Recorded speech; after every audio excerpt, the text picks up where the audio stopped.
राजगढ़ वासियों नमस्कार। मेरा नाम कृष्णपाल राठौर है और आप म्हारो राजगढ़ का यूट्यूब चैनल देख रहे हैं। राजगढ़ में हमेशा एजुकेशन एक मुद्दा रहा है।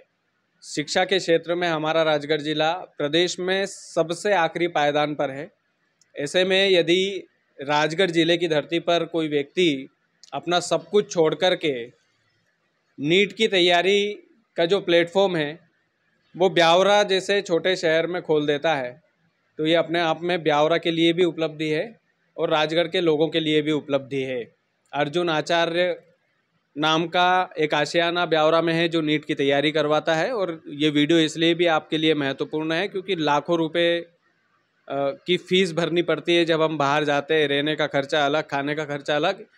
पैसों के अभाव में कई लोग इतनी बड़ी एग्ज़ाम की तैयारियां यूं ही छोड़ देते हैं। तो जितने भी स्टूडेंट हैं, जितना भी विद्यार्थी का जो गढ़ है, वो इस वीडियो को ज़्यादा से ज़्यादा शेयर करें। बहरहाल हमारे बगल में जो बैठे हैं उनसे उनका परिचय जानते हैं, साथ ही में जानते हैं कि आपको सब कुछ छोड़कर आने की यहाँ पर ज़रूरत क्या थी। सबसे पहले स्वागत है। नमस्कार। पहले तो आपको शुभकामनाएं कि आपकी 4 धाम यात्रा पूरी सफलतापूर्वक करके आए, उसके लिए बहुत बहुत शुभकामनाएं। बहुत बहुत धन्यवाद सर। पहला सवाल तो आपसे यही है कि मैंने सुना है आप भोपाल में रहते थे, अच्छा खासा चल रहा था, फिर सब कुछ छोड़कर यहाँ पर आना कैसे? जी, क्या है कि कुछ जिज्ञासा थी मन में अपने क्षेत्र वाले जो स्टूडेंट्स हैं उनके लिए कुछ करने के लिए। जो कुछ बच्चे थे जो बाहर जाकर अपनी जो पढ़ाई थी वो एफर्ट नहीं कर पा रहे थे, कुछ पैसों के अभाव में, कुछ पारिवारिक ऐसा कि कुछ बच्चे जो हैं कि वो अकेले हैं घर में, माँ बाप अकेली औलाद होने की वजह से भी घर के बच्चों को बाहर नहीं भेजती है। तो इसलिए मैंने कुछ सोचा और देखा कि भाई राजगढ़ ज़िले में नीट और आईआईटी जैसे संस्थान एक भी नहीं है। तो उसकी पूर्ति के लिए मैंने अपना जो भोपाल में मेरा फिजियोथेरेपी क्लिनिक चल रहा था, मैं उसको वहीं शट डाउन करके और मैं यहाँ ब्यावरा शिफ्ट हुआ हूँ, सिर्फ़ और सिर्फ यहाँ के क्षेत्र के बच्चों के लिए। अच्छा सर, आपको 1 साल हुआ है ये एकेडमी खोले, कितने बच्चे पहले साल में एडमिशन लिए थे इस पर? पहले साल में हमारे पास सिर्फ और सिर्फ 23 बच्चे थे जो कि हिंदी मीडियम और इंग्लिश मीडियम दोनों से थे, और उसमें भी हमने पहले ही साल में राजगढ़ ज़िले को 4 बच्चे दिए हैं, सेलेक्टिव बच्चे। अरे क्या बात है, 4 बच्चों का सिलेक्शन भी करवा दिए? जी बिल्कुल, पहले ही साल में हमने 4 बच्चों का सिलेक्शन करवा दिया और बहरहाल चारों एमबीबीएस गवर्नमेंट कॉलेज ले जाएंगे। अरे क्या बात है सर। मेरा सीधा सा एक और सवाल था सर कि ग्रामीण इलाकों में इस तरह के इंस्टीट्यूट खोलना थोड़ा सा रिस्की नहीं लगा आपको ये? जी रिस्की तो लगता है, पर अब क्या है कि कुछ अगर जुनून हो मन में तो फिर क्या ही पीछे हटना। अब अपने क्षेत्र में अगर कुछ नहीं है, बच्चों को असुविधा हो रही है और अपन अगर कर सकते हैं, अपने पास पोटेंशियल है, तो वो हमने किया है। अब वही मन में रख के और बहुत कुछ मतलब पीछे छोड़ के आया हूँ सर मैं। भोपाल में मेरा अच्छा खासा 1 नहीं 2 क्लिनिक थे, एक लाइब्रेरी भी, मैं स्टूडेंट लाइब्रेरी रन कर रहे थे हम लोग। वहाँ से वो सब छोड़ के और मैं सिर्फ़ और सिर्फ अपने ब्यावरा के बच्चों के लिए, राजगढ़ ज़िले के बच्चों के लिए मैं ये इंस्टीट्यूट डाला है। सर राजगढ़ ज़िले में इंस्टीट्यूट आपका ज़रूर चलेगा। आवश्यकता थी इसकी कि कोई आए हमारे क्षेत्र में जो अच्छा कोचिंग संस्थान खोले, क्योंकि कई सारे लोग ना यहाँ पे आपने देखा होगा किसान वर्ग के ज़्यादा लोग रहते हैं, उनके बच्चे ज़्यादा रहते हैं। ज़्यादातर इंदौर, भोपाल, उज्जैन, जबलपुर जैसे बड़े शहरों में कर्जा लेकर के जाना पड़ता है उन लोगों को। इसीलिए तो मैंने मेन हमारा जो फोकस है, जो मोटो है इंस्टीट्यूट डालने का, अर्जुन आचार्य इंस्टीट्यूट डालने का, कि भाई जो ग्रामीण क्षेत्र के बच्चे हैं वो नीट और आईआईटी जैसे जो परीक्षाओं की तैयारी करने में असफल हो रहे थे कुछ पैसों के अभाव से, उनके लिए हमने डाला है। हमारा जो मेन फोकस है वो है ग्रामीण बच्चों के, जो ग्रामीण क्षेत्र के बच्चे उन पर।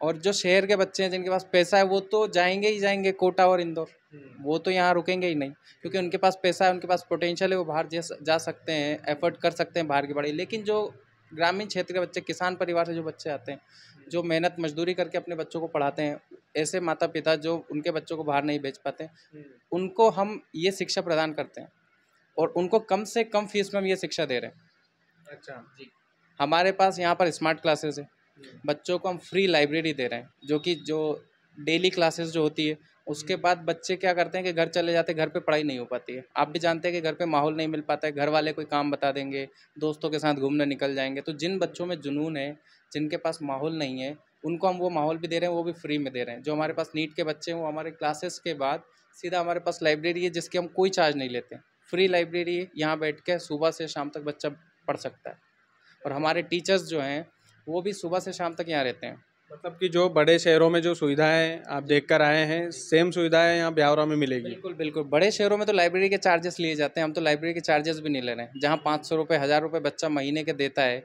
जिसके हमने वाईफाई लगा रखा है, हमने पूरी सुविधाएं, यहाँ पे मटेरियल जो कंटेंट है वो हम खुद का देते हैं। टीचर यहाँ पे अवेलेबल है शाम तक 7-8 बजे तक। अगर सुबह का आपने कुछ पढ़ा है, आपको कुछ डाउट है, तो सेम डे आप क्लियर करिए। टीचर यहीं रहेंगे, बच्चे यहीं रहेंगे, तो फिर अगर कोई डाउट है तो सेम डे क्लियर हो जाएगा। तो फिर बच्चा सीधा अपना जो आज का जो पढ़ाया गया है वो सब क्लियर करके ही घर जाएगा। हमारा सीधा मोटो है, बच्चों को कल पे कुछ भी नहीं छोड़ा जाएगा, ऐसा हमने प्लान किया है। प्रेशर में आते हैं बच्चे इतनी बड़ी पढ़ाई करके? अरे बिल्कुल, बच्चे प्रेशर में आते हैं। आप सुनते होंगे कि बड़े बड़े शहरों में बच्चे सुसाइड कर लेते हैं। ऐसी परीक्षा जैसे नीट परीक्षा हो गई, जेई हो गई, यूपीएससी वाले बच्चे तक कंपटीशन की जो एग्ज़ाम्स होती है उनमें भी बच्चे सुसाइड कर लेते हैं। तो अब ये तो जब बच्चा 2 साल 4 साल तैयारी करता है, प्रेशराइज होता है, घर वालों की साइड प्रेशर से कि घर वाले पैसा लगा रहे हैं, कोचिंग की साइड से कि हम मेरे साथ वाले इतना अच्छा कर रहे हैं, मैं अच्छा नहीं कर पा रहा हूँ, तो बच्चा प्रेशर में आके सुसाइड कर लेता है या फिर गलत कदम उठा लेता है, गलत रास्तों पे चला जाता है कि घर वालों को फेस कैसे करेंगे यहाँ से अगर इस परीक्षा। अब मैं उन बच्चों से एक ही बात कहूँगा कि देखो, ये है कि परिणाम जो भी होगा उस परिणाम के आधार पर आप अपना भविष्य तय नहीं कर सकते, ना वो परिणाम आपका भविष्य तय करेगा।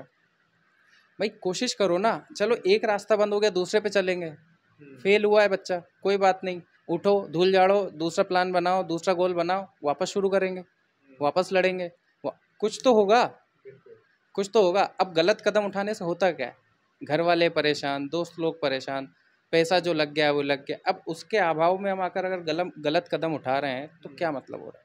नहीं, इसका सर एक और पॉइंट ये है कि जब बच्चा बाहर जाता है और बाहर जाकर जो बच्चा पढ़ाई करता है, ज़्यादातर हमने केसेस वही देखे जो इंदौर, भोपाल, कोटा जैसे बड़े शहरों में और हाई लेवल के एजुकेशन के बच्चों के बीच में वो जब बैठते हैं तो फिर अपने आप को कमतर आंकने लगते हैं और फिर वो तैयारियों में भी पीछे छूट जाते हैं और ऐसा कदम उठा लेते हैं। तो कम से कम आपकी बदौलत राजगढ़ का बच्चा राजगढ़ में रह के अपने घर वालों की निगरानी में रहकर अगर वो तैयारी करेगा तो मेरे ख्याल से इस तरह की नौबत भगवान ना करे कि आए। यही तो होता है, बाहर बच्चे जाते हैं, अब माता पिता बच्चों से 6 महीने 3 महीने साल भर में जाके मिलते हैं। अब बच्चा किस सिचुएशन में वहाँ पर है, क्या कर रहा है क्या नहीं कर रहा है, पढ़ रहा है कि नहीं या नहीं पढ़ रहा है, या फिर कोई गलत रास्ते पे चल रहा है, कैसे पता चलेगा? अब बच्चा अगर लोकल में रहेगा, जैसे कि हमारा संस्थान है, अगर बच्चा यहाँ आ रहा है कोचिंग, तो कम से कम हमसे माता पिता सीधे आके पूछ तो सकते हैं कि बच्चा डेली कोचिंग आ रहा है कि नहीं, टेस्ट में कितने मार्क्स आ रहे हैं, कैसा पढ़ रहा है, बच्चा रूम पर खाना क्या चल रहा है, खाना खा रहा है टाइम से। अब बाहर क्या होता है, बच्चे रह रहे हैं, कब उनका जो टाइम टेबल है उनका ही तब पता नहीं माता पिताओं, तो उसलिए यहाँ बच्चों का मतलब ये पूरा एक ध्यान रखा जाता है कि भाई बच्चा क्या कर रहा है। यहाँ आपको मैं एक चीज़ बता दूँ, यहाँ पास ही में हमारे बच्चे कोचिंग के जो हैं, पास ही में कर्मचारी कॉलोनी है, यहाँ कुछ बच्चे यहाँ भी रहते हैं। हम कभी कभी अगर हमें समय मिल जाता है तो हम उनके रूम भी विजिट करते हैं कि बच्चा क्या कर रहा है, यहाँ से जाने के बाद बच्चा पढ़ रहा है कि नहीं, खाना टाइम से खा रहा है कि नहीं, रूम पे कैसी सिचुएशन है, पूरा हम मतलब पूरा आकलन करते हैं कि बच्चा कोई गलत राह पर तो नहीं है। तो इस चीज़ों का भी यहाँ ध्यान रखा जाता है। अरे क्या बात है सर। अभी एक ट्रेंडिंग टॉपिक चल रहा है नीट के घोटाले को लेकर, चूंकि आप नीट की तैयारी करवाते तो मैंने सोचा एक सवाल पूछ लिया जाए आपसे, क्या कहेंगे, हो सकता है इतनी बड़ी एग्जाम में घोटाला? बिल्कुल संभव इस बार लग रहा है, घोटाला तो नहीं कह सकते, पर अब हम तथ्य भी साबित नहीं हो रहे हैं ना अभी तो। जो तथ्य है सामने, अभी एनटीए वो भी क्लियर नहीं कर पा रहा है। अभी देखते हैं, हाई कोर्ट में केस गया है, सुप्रीम कोर्ट में केस गया है, क्या जजमेंट वहाँ से आता है, उस आधार पर जो भी डिसीजन रहेगा वो हम देखते हैं। अब हमारे बच्चे भी खुद परेशान है कि सर इतने कम मार्क्स में क्या हमें कॉलेज मिल पाएगा। अब देखिए, अगर एनटीए ने सही डिसीजन लिया है तो बिल्कुल मिलेगा, और अगर हाई कोर्ट और जो सुप्रीम कोर्ट में केस गया है, अगर उन्होंने उनका फैसला दिया है कि भाई या तो री एग्ज़ाम भी हो सकता है, या फिर जो अभी जो हुआ है वो सही है, जो भी डिसीजन होगा। अब वो 12 तारीख को हाई कोर्ट ने बोला है कि हम जवाब देंगे एनटीए से मांगकर। हालांकि एनटीए ने तो डिसाइड कर दिया है, डिक्लेरेशन दे दिया है कि भाई जो है यही है, हमने हमारी तरफ से ग्रेस मार्क्स दिए हैं। कुछ सेंटर्स पे बच्चे लेट हुए हैं, कुछ सेंटर्स पे पेपर लेट दिए गए, कुछ बच्चों को गलत पेपर दिए गए, उसके आधार पर हमने ग्रेस मार्क्स दिए। पर वो भी क्लियरेशन नहीं है कि भाई किस आधार पर दिए, किस बच्चे को कितने दिए, भाई लेट पेपर हुआ है उनको कितने दिए हैं, और या फिर जिनके कैंसिल हो गए, मतलब जो कई बच्चों ने जैसे लेट हो गए थे उनको किस आधार पे दिए। अब वो अगर डिक्लेरेशन हो जाए तो थोड़े बच्चे, हम भी थोड़े प्रेशर में हैं कि अगले साल जो 2025 की जो नीट एग्ज़ाम होगी वो कैसे किया कंडक्ट करवाएगा एनटीए। क्योंकि इस साल जो अब आपको एक चीज़ और मैं बता दूं, हरियाणा का एक सेंटर था, एक ही सेंटर में एक ही क्लासरूम में एक ही सीरियल से 7 बच्चों का रोल नंबर, सातों बच्चों के 720 में से 720। अब ये तो पॉसिबल नहीं है, आपके अकॉर्डिंग बिल्कुल नहीं है? बिल्कुल नहीं है, क्योंकि अभी तक जो इतिहास रहा है, पास्ट जो एग्जाम्स हुई है, नीट ने कंडक्ट करवाई है, एक साल में अगर 720 में से 720 मार्क्स आए हैं तो 2 3 4 5 बच्चे मैक्सिमम आप मान लीजिए, मोटा मोटा 5 बच्चे, 5 के भी आज तक नहीं आए। और इस साल 67 स्टूडेंट्स के 720 में से 720 मार्क्स आए, तो ये किस आधार पे? अब इसको हम घोटाला समझे या फिर ये जो ग्रेस मार्क्स दिए हैं एनटीए ने वो समझे, तो वो हमें क्लियरिफिकेशन नहीं हो पा रहा है। अब एज ए टीचर आप कितना सेटिस्फाइड है ये जो रिजल्ट आए हैं इससे? सेटिस्फाइड तो नहीं है, क्योंकि बच्चों के भविष्य के साथ खिलवाड़ हो रहा है। क्योंकि जो बच्चा जेन्युइन मेहनत कर रहा था, जिसको जो रिजल्ट आना चाहिए था, जिसको कॉलेज मिलना था, वो तो सीट से बाहर हो गया, वो तो उस रेस से बाहर हो गया कि भाई अब मुझे कॉलेज मिलेगा कि नहीं। अब उसके रिजल्ट के बाद ही एक बच्ची ने कोटा में सुसाइड कर लिया, वो बच्ची रीवा से थी, मध्य प्रदेश के रीवा से। अब उस बच्ची ने भी रिजल्ट के प्रेशर में आके ही सुसाइड किया है। बच्ची ने एक छोटी सी एनटीए की मिस्टेक की वजह से, या मिस्टेक कहें या उनका जो भी है, जो भी रहा है एनटीए का, उसकी वजह से उसने सुसाइड किया है। अब माता पिता पे क्या गुजर रही होगी? कई जिंदगी छीन लेता है ये चीज़। बिल्कुल बिल्कुल, ये परीक्षाएं ऐसी है कि बच्चे प्रेशर में आके अपनी ज़िंदगी ख़त्म कर लेते हैं। अच्छा, आपकी एकेडमी पर एक सवाल था, अर्जुन आचार्य नाम क्यों रखा आपने?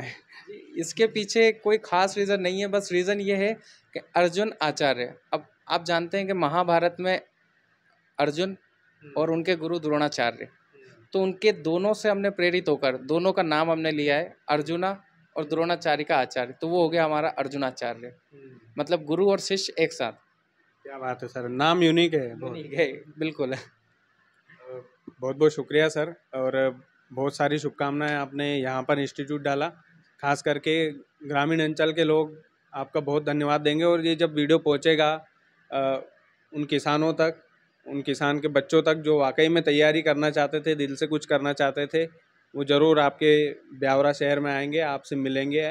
और फी स्ट्रक्चर तो ऑनलाइन नहीं बताएंगे हम आपको इतनी मेहनत तो करना पड़ेगी कि यहाँ पर चलकर आना पड़ेगा, विज़िट करना पड़ेगा। और सर के कॉन्टैक्ट नंबर ज़रूर मैं नीचे डाल दे रहा हूँ डिस्क्रिप्शन में भी, और लगातार जो है चैनल पर इनके वीडियोस आप देखते रहेंगे, तो हर वीडियोस में सर के नंबर डालूंगा, डायरेक्ट कॉन्टैक्ट कीजिएगा। और ब्यावरा का भी आना हो, नीट की तैयारी करने का मन हो, ये मन हो कि कम बजट में सेम फैसिलिटी हमको मिले, तो इंदौर, भोपाल, जबलपुर मत भगना, अपने माँ बाप का कर्जा मत बढ़ाना। सीधा सा कॉन्सेप्ट है, आपके घर में रहकर आप बड़ी एग्ज़ाम की तैयारी करते हैं तो डबल सपोर्ट हो जाता है कुल मिलाकर, ये है सर। तो जहाँ बाहर बच्चों को रहने की सुविधा में हम, मतलब सिर्फ बच्चा अगर रहने का जो खर्चा आ रहा है बाहर, उसी सुविधा में हम यहाँ पढ़ाई और खाना पीना रहना सब कुछ हो जा रहा है ब्यावरा में, तो फिर बाहर क्यों जाना? फैसिलिटीज़ हम पूरी टोटल प्रोवाइड करवा रहे हैं, मटेरियल हम प्रोवाइड करवा रहे हैं, टेस्ट सीरीज़ हम दे रहे हैं, लाइब्रेरी सुविधा फ्री में, जहाँ बाहर बच्चा पैसे देकर लाइब्रेरी में बैठ के पढ़ता है वो चीज़ हम फ्री में दे रहे हैं, कम से कम फीस, मतलब सारा काम हम करके दे रहे हैं। और यहाँ बच्चों को मतलब पूरी निगरानी में रखा जाता है। इस 4 दीवारी के अंदर हमारा जो संस्थान है, इसके अंदर कोई कमी नहीं आने दे रहे हैं बच्चों के लिए। अगर बच्चा कह रहा है कि सर यहाँ कमी आ रही, तो same day same next class में सॉल्यूशन मिल जाए। थैंक यू सर, मज़ा आया आपसे बातचीत करके, और बहुत बहुत शुभकामनाएं आपको। आप खूब तरक्की करें, अर्जुन आचार्य जो इंस्टीट्यूट है वो खूब तरक्की करे, और हम ईश्वर से यही प्रार्थना करते हैं कि आप जो काम कर रहे हैं वो पुण्य का काम भी है सर, वाकई में पुण्य का काम है। क्योंकि नीट की तैयारी करना राजगढ़ जैसे शहर में एक सपना जैसा लगता है, आज भी लगता होगा कई लोगों को, कई लोगों के लिए सपना ही है कि भाई मेरे बच्चों को डॉक्टर बनाऊं, तो वो पेरेंट्स जो एफर्ट ही नहीं कर पा रहे हैं, तो वो तो सिर्फ उनका तो सपना ही रह गया ना। तो उन्हीं लोगों के लिए हमने ये किया है कि कम फीस में भाई आइए, हम आपको आपका सपना साकार करके देंगे।